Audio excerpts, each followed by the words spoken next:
Good morning বন্ধুরা, তোমরা কেমন আছো? আমি ভালো আছি।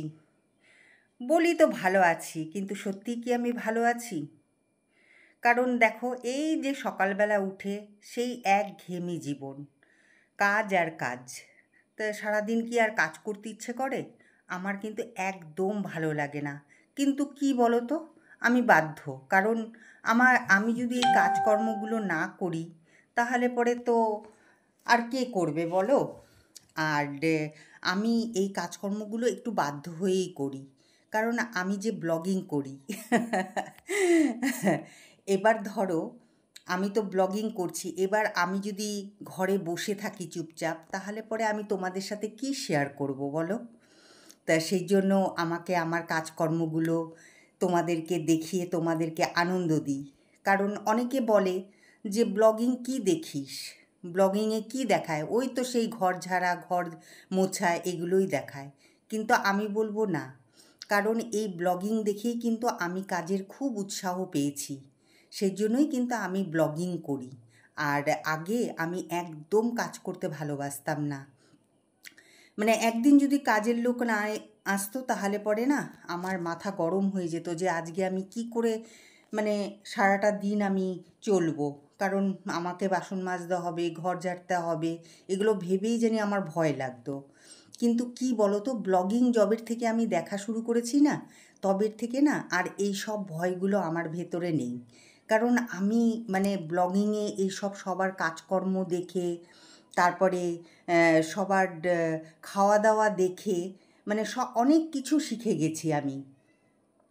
আগে আমি এটা খেতাম না, ওটা খেতাম না, কিন্তু এখন কি বলো তো, আমি অনেক কিছু খাই আর অনেক কিছু রান্নাও করতে পারি, কারণ আমি ব্লগিং দেখি। তো যাই হোক, অনেকটাই জ্ঞান দিয়ে দিলাম, কিন্তু আমি সত্যি কথাগুলোই বললাম। দেখবে অনেকে আছে ব্লগিং যারা দেখে অনেক কিছু শেখে। তা তার মধ্যে হচ্ছে আমি একজন। তা আমিও অনেক কিছু শিখেছি। আর মাঝখানে তো আমি ব্লগিং করা ছেড়েই দিয়েছিলাম। তো যখন ব্লগিং করতাম না, তখন না মানে ভালো লাগতো না, সময়টা কাটতে চাইতো না আমার একদম। তো এবার যখন নাকি আমার মেয়ে এলো, তো বলল যে মা, তোমাকে কিন্তু ব্লগিং করতেই হবে। তা সেই আমার মেয়ে উৎসাহ দেওয়াতেই কিন্তু আমি আবার নতুন করে ব্লগিং করা চালু করলাম। তা আমি যে এই যে ব্লগিং করি, এই যে কাজকর্ম দেখাই, তা তোমাদের কীরকম লাগে অবশ্যই কমেন্ট করে জানিও কিন্তু।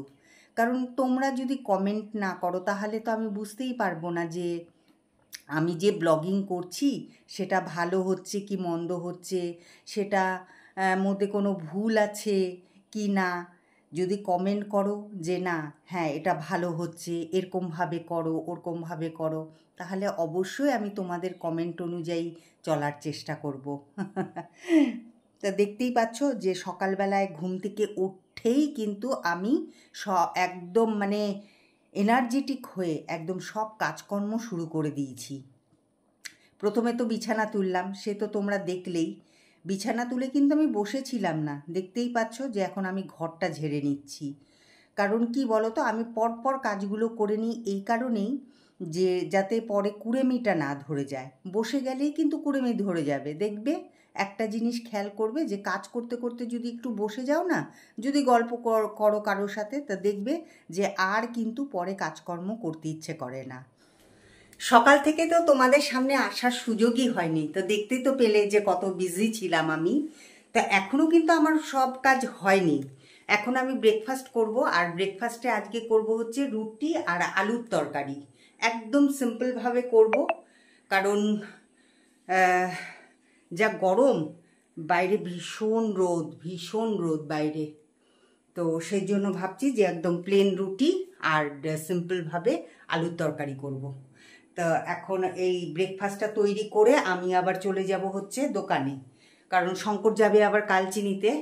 তো সেই জন্য আমাকে তাড়াতাড়ি করে আবার দোকানে যেতে হবে। এখন ঘড়িতে বাজে হচ্ছে 8:20। এই দেখো 8:20 বাজে। তো এখন আমি তাড়াতাড়ি করে নিই, কারণ আমাকে 9টার মধ্যে দোকানে চলে যেতে হবে। তা সাথে থাকো আর দেখতে থাকো ব্লগিং। আশা করি তোমাদের খুব ভালো লাগবে আজকের ব্লগিংটা।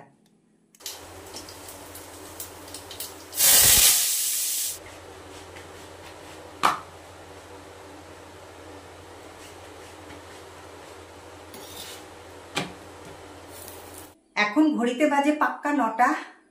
তো আমার ব্রেকফাস্ট তৈরি হয়ে গেছে, আর দেখতেই পাচ্ছ এই যে আমি বেড়ে নিয়েছি। তো এখন আমি খাবো, খেয়ে দিয়ে তারপরে চলে যাব হচ্ছে দোকানে।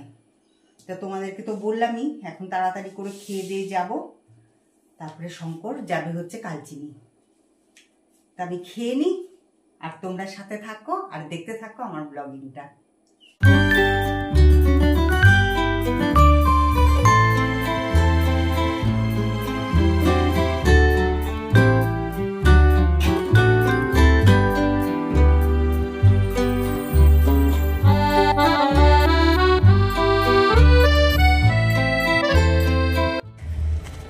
এখন আমি বাড়ি যাচ্ছি দোকান থেকে। তো এখন বাজে ঘড়িতে 11টা। আর আকাশটা চলো দেখাই তোমাদেরকে। এই দেখো কি সুন্দর না, নীল একদম। আর আজকে রোদও উঠেছে সেই। তা এখন তো আস্তে আস্তে ঠান্ডাই পড়ে যাবে। খুব ভালো লাগে এরকম আকাশ যদি নীল থাকে না, দেখতে খুব ভালো লাগে। ওই আকাশে যদি মেঘ থাকে তাহলে পরে ভালো লাগে না। তা এখন এই যে শঙ্কর মাংস এনে দিয়েছে, তো আজকে মাংস বানাবো। তো এখন বাড়ি যাব, এই তো বাড়ি চলেও এসছে। তো এখন বাড়িতে গিয়ে অন্য কাজকর্ম সেরে তারপরে মাংস বানাবো আজকে। তো চলো থাকো তোমরা আমার সাথে আর দেখতে থাকো আমার ব্লগিং।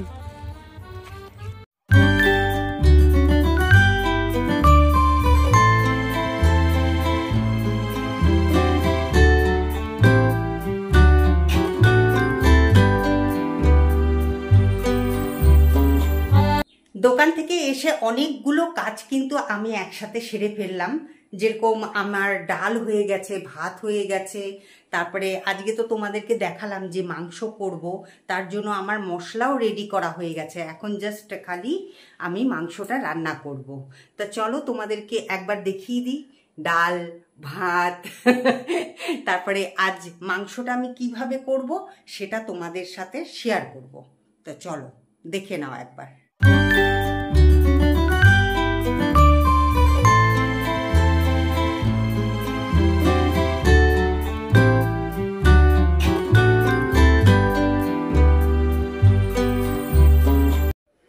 তো আমি মাংসটাকে ভালো মতন ধুয়ে তারপরে এটার মধ্যে হলুদ আর নুন মাখিয়ে রেখে দিয়েছি। আর এখানে যেহেতু আলুগুলো ছোট ছোট, তা সেই জন্য আমি এটাকে কিন্তু আস্তই রেখেছি।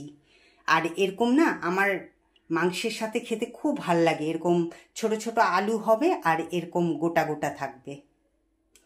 আর এখানে কেটে নিয়েছি হচ্ছে টমেটো, একটাই টমেটো নিয়েছি। আর শঙ্কর না রসুন খেতে খুব ভালোবাসে মাংসে, তা সেই জন্য আমি এখানে রসুন নিয়ে নিয়েছি।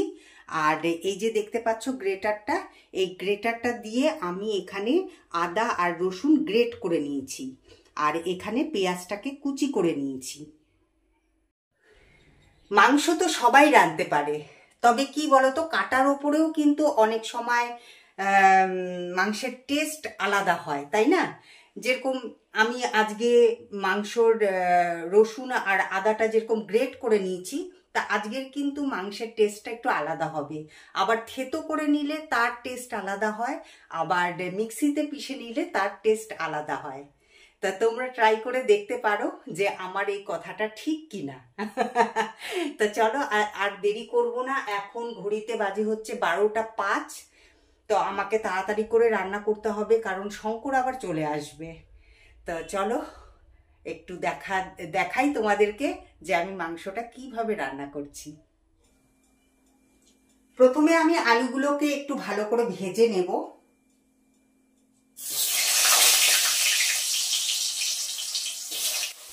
তা আলুগুলো ভাজা হয়ে গেছে, এবার আমি এটার মধ্যে আলুগুলোকে উঠিয়ে রাখছি। খুব লাল লাল করে কিন্তু আলুগুলো ভাজবো না, তোমাদের দেখাচ্ছি যে আমি আলুটা কতটুকু ভাজলাম। জাস্ট সাঁতলে নিলাম আমি। এই দেখতে পাচ্ছ, এই যে দেখো এরকম ভাবেই ভাজলাম আমি।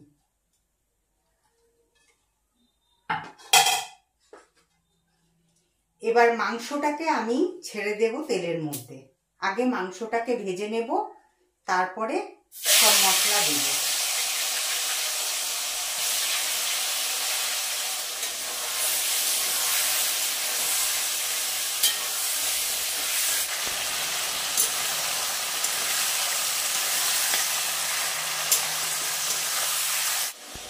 তো মাংসটা ভাজা হয়ে গেছে। এবার আমি মাংসের মধ্যে যত মশলা আছে, যেরকম পেঁয়াজ, রসুন, আদা, টমেটো সব কিছু একসাথে এখন দিয়ে দেব।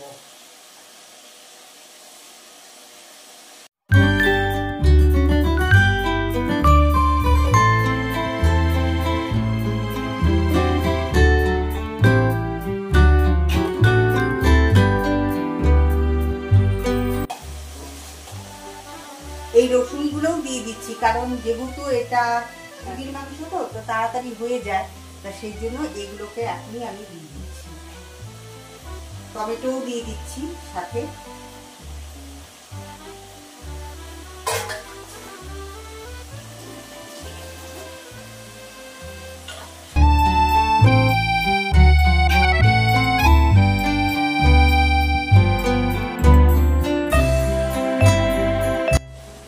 এবার আমি এই মাংসে দিয়ে দেব হচ্ছে লঙ্কার গুঁড়ো।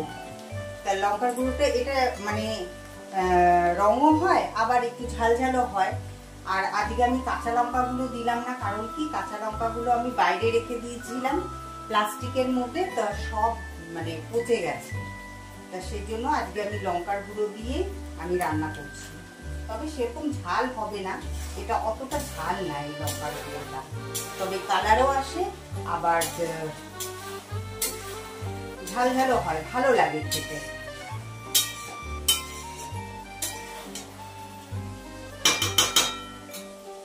তা ভালো করে নেড়ে দিলাম। এখন আমি এটাকে ঢেকে দেব। আমি এখন আলুগুলোও দিয়ে দিচ্ছি, তাহলে পরে সেদ্ধও হয়ে যাবে আলুগুলো।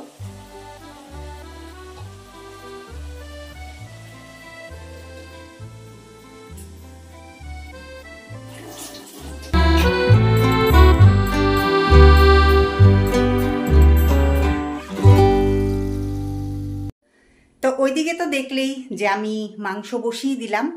এবার আমি যাব একটু উঠোনটা ঝাড় দিয়ে দেব, কারণ উঠোনের মধ্যে না মানে আজকে ঝাড়ছি তো কালকেই পাতা পড়ে যাচ্ছে। তা সেই জন্য অল্প অল্প থাকতে থাকতেই আমি উঠোনটা ঝেড়ে পরিষ্কার করে রাখবো। আর এদিকে তোমরা হয়তো ভাবছো যে মাংসের মধ্যে তো জিরের গুঁড়ো, ধনের গুঁড়ো দিল না।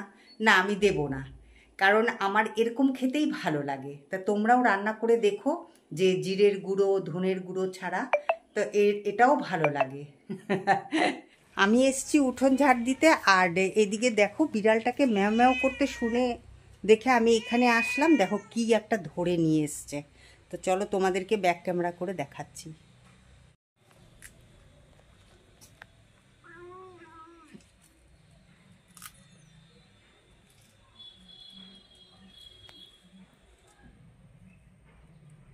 দেখো কোথার থেকে নিয়ে এসছে, একটা পাখি মনে হচ্ছে এটা।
আমি উঠোন ঝাড় দিতে দিতে এদিকে মাংসটা তো একদম নিচে লেগে গেছিল একটুখানি। তো আমি তাড়াতাড়ি করে চলে এসেছি ঘরে, ভাগ্যিস, নাহলে পরে যে কি হতো। তো দেখো একটুখানি জল ঢেলে দিয়েছি ওটার মধ্যে।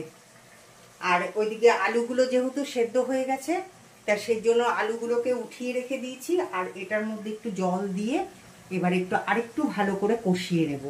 তারপরে নামানোর আগে গরম মশলা দিয়ে নামিয়ে ফেলবো।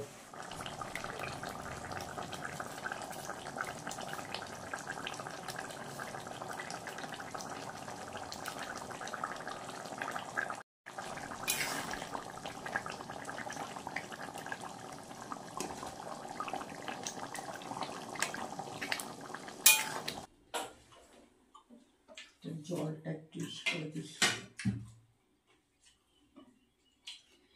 তা আমার স্নান পুজো সবটাই কমপ্লিট হয়ে গেছে। তা এখন খেতেও বসে গেছি, দেখতেই পাচ্ছ। তো শঙ্কর মাংসটা এসেই তো শঙ্কর মাংস টেস্ট করেছে। তা শঙ্কর কিরকম হয়েছে? মাংসটা ভালোই হয়েছে। তো তোমরাও কিন্তু টেস্ট করে দেখতে পারো, মানে টেস্ট করে বলতে কি, বাড়িতে রান্না করে তারপরে টেস্ট করে দেখতে পারো যে রান্নাটা কিরকম হয়। তা চলো এখন আমরা খাওয়া দাওয়া করে নিই। খাওয়া দাওয়া করে নিয়ে আবার তোমাদের সামনে আসছি।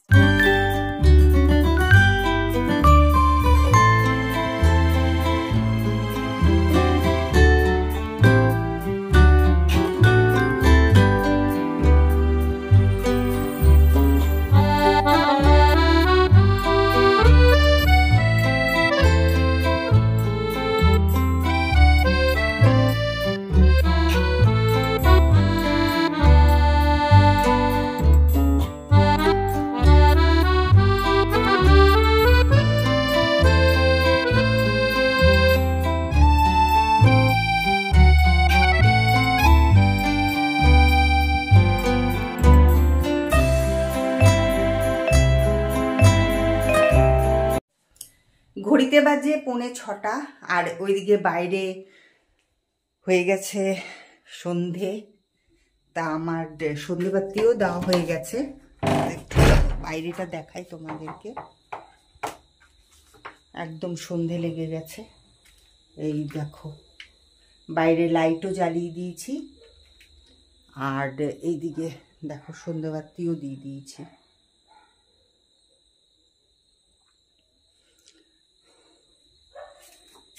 তো আর কিছুক্ষণ বাদে যাব হচ্ছে দোকানে যাব আর কিছুক্ষণ বাদে। এতক্ষণ শুয়েছিলাম, তো আমার তো এডিটিং করা অনেকক্ষণ আগেই হয়ে গেছে। তো শঙ্কর আজকে বিকেলবেলা চা করে আমাকে খাইয়ে দিয়ে তারপরে ও দোকানে গেছে। সেজন্য আর বিকেলবেলা থেকে কোনো সেরকম কাজ থাকে না। তা সেই জন্য কী করবো, যে শুয়েছিলাম, শুয়ে থেকে তারপরে এই যে উঠে এখন সন্ধ্যাবাতি দিলাম। তা ভাবলাম যে না, একটুখানি ক্যামেরাটা অন করি আর তোমাদের সাথে একটু কথা বলি। এখন এডিটিং করতে গিয়ে দেখছি যে আরে কালকে তো আমি ব্লগিংটা শেষই করিনি। কারণ রাত্রেবেলায় না, কালকে দোকান থেকে আসার পরে শরীরটা ভালো লাগছিল না। তা সেই কারণে আর মানে তাড়াতাড়িও ঘুমিয়ে পড়েছিলাম। তো সেই জন্য আর খেয়ালই নেই যে আমার ব্লগিংটা শেষ করাই হয়নি। তো চলো এখনই ব্লগিংটা শেষ করে দিচ্ছি, কারণ এখন তো আবার একটা নতুন ব্লগিং চালু করতে হবে। তো রাখছি, আবার দেখা হচ্ছে একটা নতুন ব্লগিংয়ের সাথে। টাটা।